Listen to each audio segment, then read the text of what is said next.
എല്ലാവർക്കും നമസ്കാരം. വളരെ ദുഃഖകരമായിട്ടൊരു വാർത്ത നിങ്ങളെ അറിയിക്കുകയാണ്. ഞാനിപ്പോൾ നിൽക്കുന്നത് നമ്മുടെ ചാലക്കുടി റെയിൽവേ സ്റ്റേഷൻ്റെ മുൻവശത്താണ്.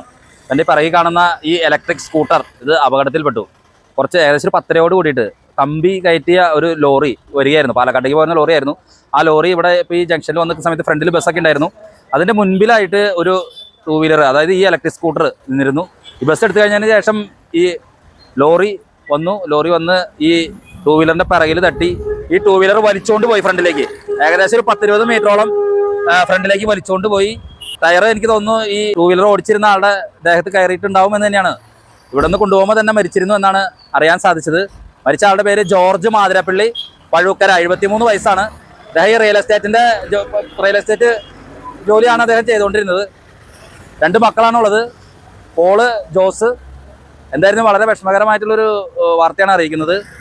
10:00 കൂടിയിട്ടാണ് ഈ സംഭവം ഇവിടെ നടന്നത്. അതോടൊപ്പം തന്നെ പറയാനായിട്ടുള്ള മറ്റൊരു സംഭവം എന്ന് പറഞ്ഞിട്ടുണ്ടെങ്കിൽ ഇവിടെ ആളുകളോടൊക്കെ സംസാരിക്കുമ്പോൾ പറയാൻ സാധിച്ചു, ഈ റോഡിൻ്റെ ഇരുവശത്തും 2 വീലേഴ്സ് ഒരുപാട് പാർക്ക് ചെയ്തിട്ടുണ്ട്. നിങ്ങൾ ഈ കാണുന്ന പോലെ തന്നെ ഈ 2 വീലറുകൾ ഇങ്ങനെ പാർക്ക് ചെയ്തുകൊണ്ട് ഒന്നാമത് ഈ റോഡിന് വീതി കുറവാണ്. ഈ 2 വീലറുകൾ പാർക്ക് ചെയ്യുമ്പോൾ തന്നെ ഈ ഇവിടെ നിർത്തുന്ന ബസ്സുകളൊക്കെ തന്നെ ഈ ഫ്രണ്ടിലേക്ക് എടുക്കാൻ വേണ്ടി വളരെ ബുദ്ധിമുട്ടുന്ന അവസ്ഥ ഉണ്ടാവും. ഇത്തരം അപകടങ്ങൾ ഉണ്ടാകുകയും ചെയ്യുന്നു.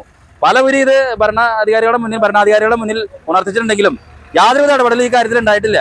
2 സൈഡിലും 2 വീലറുകൾ പാർക്ക് ചെയ്താക്കാണ്. ഈ ബസ്സുകളോ മറ്റോ ഏതെങ്കിലും ഒരു ചെറിയ വാഹനം വന്ന് നിർത്തിയാൽ മതി. ആ വാഹനം നിർത്തി കഴിഞ്ഞാൽ അപ്പോൾ തന്നെ ബ്ലോക്ക് അനുഭവപ്പെടുകയും മറ്റു വാഹനങ്ങൾ ഫ്രണ്ടിലേക്ക് എടുക്കുകയും ചെയ്യുന്ന ഒരു സ്ഥിതിവിശേഷമുണ്ട്. എന്തായിരുന്നാലും വളരെ ദാരുണമായിട്ടുള്ളൊരു അപകടം. ജോർജ് മാതിരപ്പള്ളി, പഴുക്കര, 73 വയസ്സെന്ന ആൾ ഈ ഇലക്ട്രിക് സ്കൂട്ടറിൽ സഞ്ചരിച്ച ആൾ അപകടത്തിൽപ്പെട്ട് മരണപ്പെട്ടിരിക്കുന്ന വാർത്തയാണ് നിങ്ങളെ അറിയിക്കുന്നത്. അവിടെയാണ് ഏറ്റവും കൂടുതൽ കാറുകളും 2 സൈഡിൽ കാറും ഈ 2 വീലറും പാർക്ക് ചെയ്തുകൊണ്ട് ചെറിയ വഴിയാണ്. ഈ ഇടുങ്ങിയ വഴി കൂടെ ഇവിടെ കൊണ്ടുവന്ന ബസ് നിർത്തും, മറ്റുള്ള വണ്ടിക്കാർക്ക് പോകാൻ പറ്റില്ല. അതിൻ്റെ ഉള്ളിൽ കൂടെ ഈ 2 വീലറുകാർ കയറും. അപ്പോൾ കുളത്തി പിടിക്കും, ഇതേപോലെ അടിയിൽ പോവും, ആൾ മരിക്കും. ഇതാണ് അവസ്ഥ. ഞങ്ങൾ പറഞ്ഞു തോറ്റു, വണ്ടി മാറ്റാൻ പറഞ്ഞിട്ട് ഒരു കാര്യമില്ല. ആരോട് പറഞ്ഞിട്ടും കാര്യമില്ല. പോലീസുകാരോട് പറഞ്ഞപ്പോൾ ഞങ്ങൾ പറഞ്ഞു തോറ്റു, ഞങ്ങൾ എന്താ ചെയ്യുന്നത്. ഇന്നുണ്ടായ സംഭവത്തിൽ ഈ ഫ്രണ്ടിൽ ബസ് ഉണ്ടായിരുന്നു, ആ ബസ് ലോറി എടുക്കും. അതുമ്പോൾ കുളത്തി പിടിച്ചാണ് ഈ സംഭവം ഉണ്ടായേക്കണേ. ലോറിമ കുളത്തി പിടിച്ചാണ്.